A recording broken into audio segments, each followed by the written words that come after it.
2014ರ ಪೂರ್ವದಲ್ಲಿ ಮಾನ್ಯ ನರೇಂದ್ರ ಮೋದಿಯವರು ಸುಮಾರು 176 ಸಾರ್ವಜನಿಕ ಸಭೆಗಳಲ್ಲಿ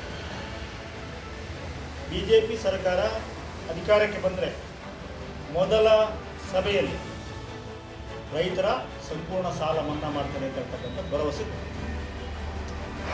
ಅದ್ರ ಜೊತೆಗೆ ಏನು ಇವತ್ತು ಬೆಂಬಲ ಬೆಲೆ ಇದೆ, MSP ಇದೆ. ಹಿಂದಿನ ಸರ್ಕಾರ, ಯಾಕೆಂದರೆ ಇವರು ಎಲ್ಲ ರಾಜ್ಯಗಳ ಮುಖ್ಯಮಂತ್ರಿಗಳ ಒಂದು ಸಮಿತಿ ಇತ್ತು ಬೆಂಬಲ ಬೆಲೆ ನಿರ್ಣಯ ಮಾಡಲಿಕ್ಕೆ. ಆ ಸಮಿತಿ ಚೇರ್ಮನ್ ಆಗಿದ್ದರು ನರೇಂದ್ರ ಮೋದಿ. ಅವರೇನು ಹೇಳಿದರು, ಹಿಂದಿನ ಸರ್ಕಾರ, ಮನಮೋಹನ್ ಸಿಂಗ್ ನೇತೃತ್ವದ ಸರ್ಕಾರ ಆ ವರದಿಯನ್ನು ಇನ್ನೂ ಒಪ್ಪನೆ ಮಾಡಿಲ್ಲ, ಮುಚ್ಚಿಟ್ಟಿದ್ದಾರೆ.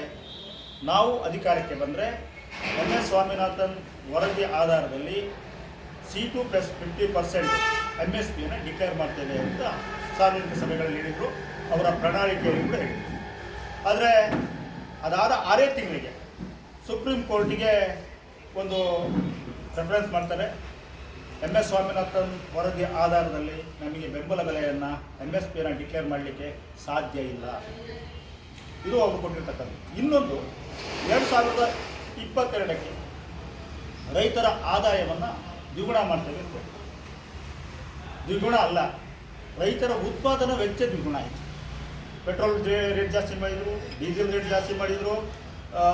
ಎಲ್ಲ ವಸ್ತುಗಳ ಮೇಲೆ, ಕೃಷಿ ಒಳಸುರಿಗಳ ಮೇಲೆ ಇವತ್ತು GST ಹಾಕೋದ್ರ ಮೂಲಕ ಮತ್ತು ರಸಗೊಬ್ಬರಗಳ ಬೆಲೆಯನ್ನು 3 ಪಟ್ಟು ಜಾಸ್ತಿ ಮಾಡೋದ್ರ ಮೂಲಕ, ಕೀಟನಾಶಕಗಳ ಬೆಲೆಯನ್ನು 3-4 ಪಟ್ಟು ಜಾಸ್ತಿ ಮಾಡೋದ್ರ ಮೂಲಕ ಇವತ್ತು ಕೃಷಿ ವೆಚ್ಚ ಜಾಸ್ತಿ ಆಗಿದೆ. ಇನ್ನೊಂದು ಪ್ರಮುಖ ಅಂಶ, 2020ರಲ್ಲಿ ಕೇಂದ್ರ ಸರ್ಕಾರ ತಂದಂಥ ರೈತ ವಿರೋಧಿ ಏನು 3 ಕೃಷಿ ಕಾಯ್ದೆಗಳಿದ್ದಾವೆ, ನಿರಂತರ ಸುಮಾರು 13 ತಿಂಗಳ ಹೋರಾಟದ ನಂತರ ಅವರು ಸರ್ಕಾರವೇ ಮಾತುಕತೆಗೆ ಬಂದು ಲಿಖಿತ ರೂಪದಲ್ಲಿ ಕೊಟ್ಟಿದ್ದಾರೆ. ನಾವು ಇದಕ್ಕೆ ಸಮಿತಿ ಮಾಡ್ತೇವೆ. ಆ ಒಂದು ಹೋರಾಟದಲ್ಲಿ ಸುಮಾರು 754 ರೈತರು ಹುತಾತ್ಮರಾಗಿದ್ದಾರೆ. ಅವರ ಕುಟುಂಬಕ್ಕೆ ಸರ್ಕಾರಿ ಉದ್ಯೋಗ ಕೊಡ್ತೇವೆ, ಪರಿಹಾರ ಕೊಡ್ತೇವೆ. ಆ ಸಮಿತಿಯಲ್ಲಿ ನೀವು ಸಂಯುಕ್ತ ಕಿಸಾನ್ ಮೋರ್ಚಾ ನೀವು ಯಾರು ಹೇಳ್ತೀರಿ ಅವರನ್ನ ಸಮಿತಿಯೊಳಗೆ ಇರ್ತೇವೆ. ಇದು MSPಯನ್ನು ಲೀಗಲೈಸ್ ಮಾಡೋಕ್ಕೆ, ಕಾನೂನಾತ್ಮಕ ಮಾಡೋಕ್ಕೆ ಎಲ್ಲ ಕ್ರಮ ಕೈಗೊಳ್ತೇವೆ ಅಂತ ಮಾಡ್ತೀವಿ. ಆದರೆ ಆ ಒಂದು 13 ತಿಂಗಳ ಹೋರಾಟದಲ್ಲಿ ರೈತರನ್ನು ಯಾವ ರೀತಿ ಅವಮಾನ ಮಾಡಿದರು, ಖಲಿಸ್ತಾನಿಗಳಿಗೆ ಹೋಲಿಸಿದರು. ರೈತರನ್ನು ದೇಶದ್ರೋಹಿಗಳು ಅಂತ ಬಿಂಬಿಸ್ತಕ್ಕಂಥ ಪ್ರಯತ್ನ ಮಾಡಿದರು.